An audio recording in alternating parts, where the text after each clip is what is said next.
explore inner morality. True control lies within our hearts, not external influences. These little digits, whatever you put into that computer, it will bring it up.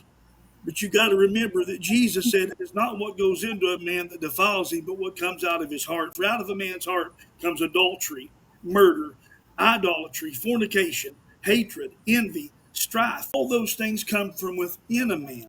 So they're already in us, and they may be dormant, but if we explore those evil thoughts and bring them out of ourselves, we can blame anything we want to all day long, but really we are the one to blame. It's us.